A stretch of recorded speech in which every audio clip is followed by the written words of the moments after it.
नमस्कार, नमस्ते, प्रणाम। आज मैं आप लोग के बीच में बहुत ही प्यारा सा गीत लेके आई हूँ, बेटी विवाह गीत। अगर गीत पसंद आए तो चैनल को सब्सक्राइब करना और प्यारा प्यारा सा कमेंट जरूर करना कि आप हमारी वीडियो कहाँ कहाँ से देख रहे हैं। बेटी विवाह गीत लेके आए हैं आप लोग के बीच में। एक ही कोखिया भैया लिहले जानम वायर लिखले विधाता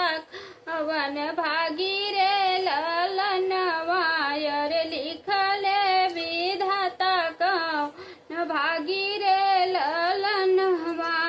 तोह कात माई बाबू लिहले अपने सतवायर हम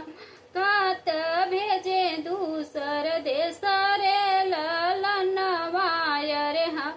कात भेजे दूसर देश रे ललनवा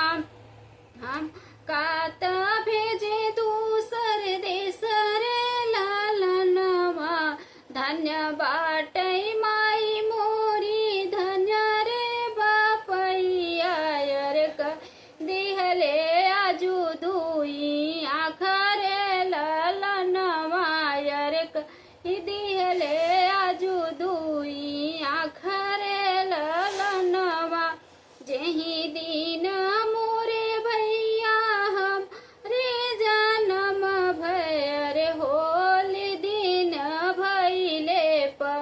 आई रे ललनवा रे ओही दिन भई पर आई रे ललनवा एतनी बचन जब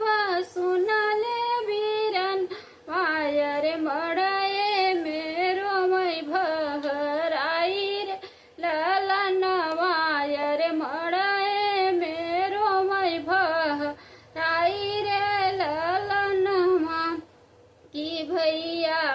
निया के छिटा दे के बोले रे बीरन वायर हो गई विदैया के जुना रे ललन वायर होई गविया के जुना रे ललनवा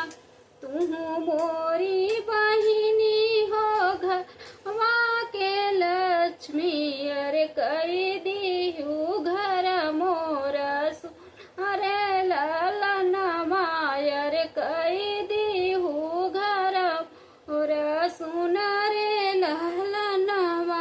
ससुरे के दिसवा बहिनी गुजैस नैया रे कई दिहु नैहर अधिया रे ललनवा रे कई दिहु नैहर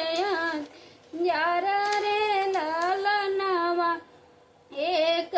ही कोखिया में या लिहले जन्म वायर लिखले भी हता कवन भागी रे ललन वायर लिखले विधा कवन भागी रे ललनवा। अगर गीत पसंद आए तो चैनल को सब्सक्राइब करना, प्यारा प्यारा सा कमेंट जरूर करना आप हमारी वीडियो कहाँ कहाँ से देख रहे हैं।